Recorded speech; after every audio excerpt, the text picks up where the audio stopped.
पवित्र शास्त्र लोगन के बीच में परमेश्वर की खास कामन के बारे में बतावेला, जीवन की परमेश्वर के बारे में जाने बदे जरूरी है। जिंदगी की राह का यह उद्देश्य है कि आप सबन के परमेश्वर के मार्ग में आगे बढ़े में मदद करे और जिंदगी का मार्गदर्शन करे। कृपा करके देखी सुनी ताकि परमेश्वर आपकी जिंदगी का मार्गदर्शक ठहरे।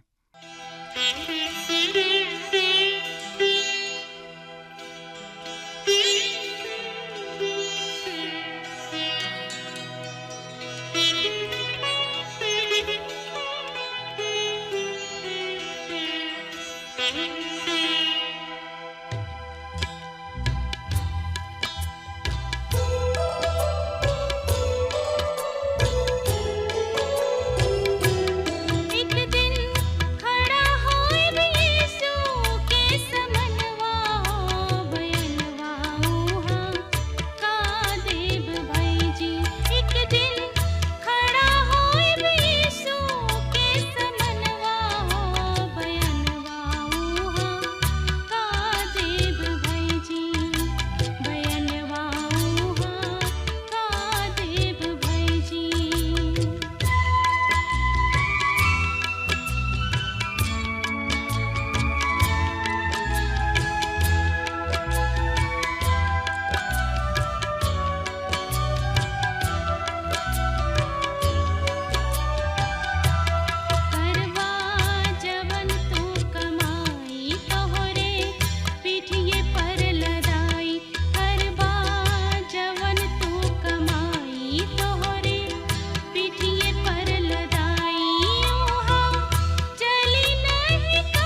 पिछला कार्यक्रम में हमनी के देखले रहनी है जा कि हमनी के एक दूसरा से जलन नहीं के रखे के, बल्कि हमनी के विश्वास के साथ प्रभु के साथ रहे के बा। हमनी के एक दूसरा के मदद करे के बा, एक दूसरा के हमनी के प्रभु में उठावे के बा, ना कि हमनी के ओकर गोड़ खींचे के बा। और हमनी के इहो देखले रहनी है जा श्रोता मित्र भाई बहन, जहाँ प्रभु यीशु मसीह के उपस्थिति बा वहाँ से कोसों दूर शैतान भागत रहेला।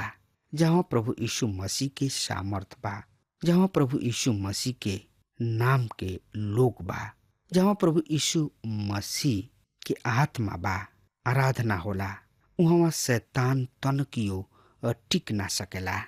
ये बात सच बा। प्रभु यीशु मसीह के नाम से शैतान कांपत रहेला, थरथरात रहेला। पिछला कार्यक्रम में हमनी के इहो देखले रहनी है जा कि हमनी के प्रभु परमेश्वर के सामने दिन बन के उनका अधीन होके शैतान के सामना कर सकतन जा। अपना खुद के सामर्थ्य से शैतान के सामना नहीं जा कर सकत। और ये दूसरा बात की ई सीखनी है जा कि हमनी के पाप सबके परमेश्वर के सामने मान लेवे के बा और उनका खातिर विलाप करी जा, शोक मनाई जा और लोर बहाई जा। प्रभु के सामने अपना पाप के मान लेवे के बा, प्रभु के सामने अपना आप के दिन और नम्र करी जा, तो ऊ हमनी के और रुआ के प्रतिष्ठित करी हैं, ऊ ऊंचा उठाई हैं। एक खाली हम देखने की एगो डूबत आदमी के बचावे वाला जिंदगी रक्षक फौजी ओकरा कनपट्टी पर जोरदार घूसा मरले और ओकरा के बेहोश क दिहले। पूछला पर ऊ बतौले कि ई डूबे वाली आदमी खुद बचे के खातिर संघर्ष करत रहन, ऐसे हम एकर कोनो सहायता ना कर सकत रही, ऐसे हमरा एकरा कनपट्टी पर मारे के पड़ल हा। हम ठीक यही तरी विचार करीना कि परमेश्वर भी बहुधा हमने के कनपट्टी पर मारे ले, ताकि हमने के प्रयास कैल त्याग दी जा, शांत हो जाई जा और परमेश्वर क्रियाशील उजास। आज हमने के 10 पद से आगे अपना अध्ययन के शुरू करे के बा। याकूब 4 अध्याय के 11 पद एह तरी से बतावता, भाई लोग तू एक दूसरा के निंदा मत कर। जे अपना भाई के बुराई निंदा करला उ व्यवस्था के निंदा और व्यवस्था के न्याय करला। तो तू व्यवस्था के पालन ना बल्कि न्यायकर्ता बन बैठल बड़ा। केवल एक ही विधायक और एक ही न्यायकर्ता बाणे जौन की बचावे और नष्ट करे में सामर्थ्य हवे।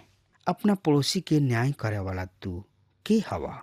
पत्री के लेखक बतावतानी कि यदि तू अपना भाई के विरोध में बोलतड़ा तो तू व्यवस्था के तुरतड़ा। मतलब बा व्यवस्था के उल्लंघन ऐसा कोयला के द्वारा अपना आप के उनको से भी बड़ ठहरावेले जौन की व्यवस्था देवे वाला हमें। ये तरी रुआ व्यवस्था के अवहेलना करे वाला उनकर तिरस्कार करे वाला ठहरलन।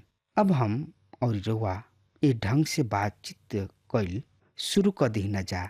संसार में 2 तरीके लोग हमें जौन की परमेश्वर के स्थिति में आवे के प्रयास में रहलन। उन्हीं लोग में से एगो ऊ पापी आदमी हमें जौन की ई कहलन कि हम तो खुद उधार पावे के जोग आदमी बानी, काहे कि हम एगो बढ़िया आदमी हई। प्रभु हमरा के तोहरा द्वारा कोइल गोइल उधार के जरूरत नहीं खे। प्रभु तू आपन काम कर, हमरा के आपन काम करे दा। हम खुद आपन उधार करता हई। पर परमेश्वर के वचन बाइबल शास्त्र बतावेले कि परमेश्वर ही एकमात्र उधार करता हमें। सड़क के नीचे तब दूसरा तरीके आदमी उ हमें जौन की हर एगो आदमी के दोषी ठहरावताने। वो खुद न्याय आसन पर बैठले पर एगो पर दोष लगावे वाला बाणे। उ अपना आप के दोषी नेखन ठहरावत, उ दूसरा के दोषी ठहरावताने। न्याय कोइल या केहू के दोषी ठहरावे के काम केवल परमेश्वर के ही है। ए तरी जब मनुष्य खुद ही काम शुरू कर देला वो खुद के परमेश्वर के श्रेणी में रखल शुरू कर देला। याकूब कहताने हमनी के खुद के दोष राखे के जरूरत नहीं खे। हमरा खुद के दोष देखे के जरूरत बा और इ नम्रता दीनता से प्रभु के नजदीक आवे के बहुत ही जरूरी बा। प्रभु यीशु खुद बतौले, दोष मत लगाव, ना तो तोहरों पर दोष लगावल जाई। अब इस पद में लेखक हमनी के सामने ऐसन विश्वासी लोग फोटो पेश कर रहल बाड़े जो उनकी सदा के खातिर अपना भविष्य के चिंता में रहले। लेखक अर्थात पवित्र आत्मा उनका के यहाँ खास शिक्षा देताड़े। मित्र, ऐसा अनेक मसीही लोग बाड़े जो उनकी भविष्य के खातिर बड़ बड़ योजना बना के बैठ जाले। केहू से धन प्राप्त करे खातिर प्रभावशाली तथा महान योजना पेश कइल इ एगो साधारण सा अभ्यास बन गइल बा। प्रचारक तथा मसीही संगठन घंटों भर बैठ के बहुत सब धन न्याय कैला के पश्चात भविष्य के खातिर बड़ बड़ योजना बनावेलन, पर हम ओह योजना और ओह कार्यक्रम के भूसा के समान उड़त देखले बानी। प्रभु एह तरीके काम से खुश नहीं खन। प्रभु कहले, आज ही के सेवा बहुत बा, एकरे के पूरा कर। काल के दिन अपन चिंता फिकर खुद पूरा कर ली। योजना बनावत समय हमनी के वर्तमान समय के काम के साथ अन्याय करे के प्रभु हमरा के क्षमा करस। याकूब 4 अध्याय के 14 में लिखल बा, तोहनी लोग नहीं जानत कि काल तोहनी लोग के का हाल होई।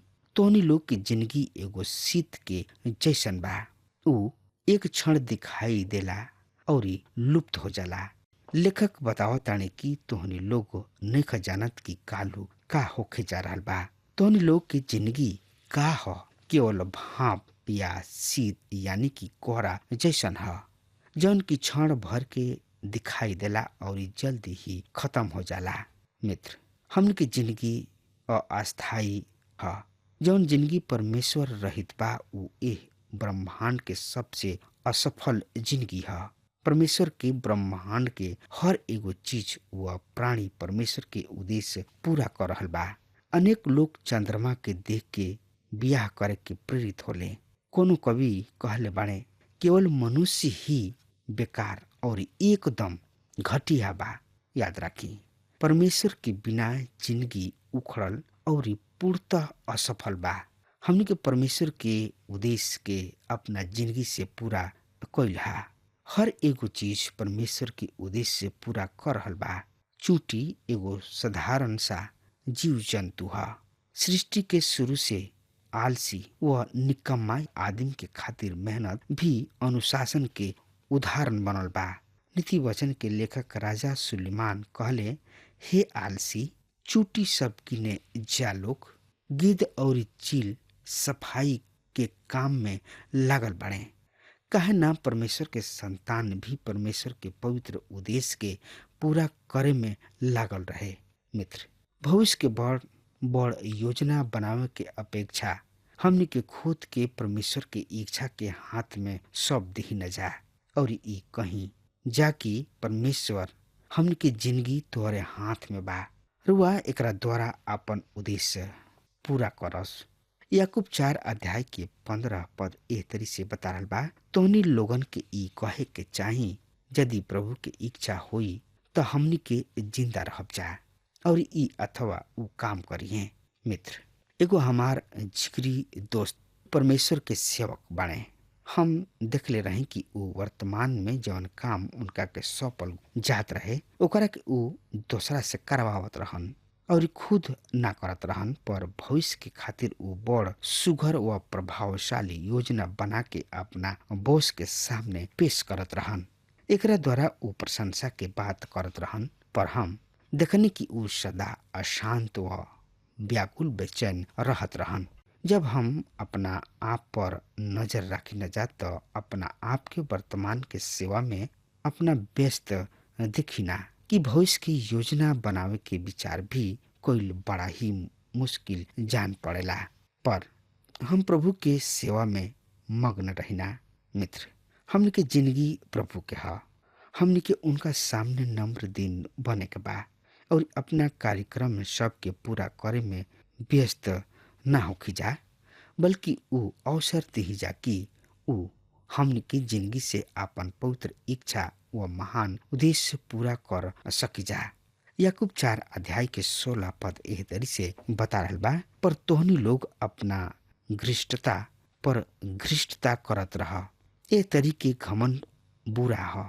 मित्र, मनुष्य की जिंदगी क्षण भंगुर ह। यदि ऊ परमेश्वरहीन ह त अस्थायी व असफल ह। ऊ डिंग ना मारला। यदि मनुष्य डिंग मारला तो ऊ पाप करला। मनुष्य अनजाने में एगो पाप और करला। संभवतः रउआ कहीं कि हम हत्या नहीं कैले, चोरी बेविचार नहीं कैले, हम तो पापी ना हई। पर यहाँ परमेश्वर के वचन हमनी के सामने एगो महान सत्य के पेश कर रहल बा। ई परमेश्वर के परिदृश्य ह। याकूब 4 अध्याय के 17 पद एह तरी से एकरा बारे में बता रहल बा। सुनि ध्यान से। यही से जे केहू निमन काम करे के जानेला और ना करला त ओकरा खातिर ई पाप बा। ए पद के अनुसार एगो विशाल जन समूह ऐसन बा जौन की ऐसन पाप करला और ओकरा से अनजान बा।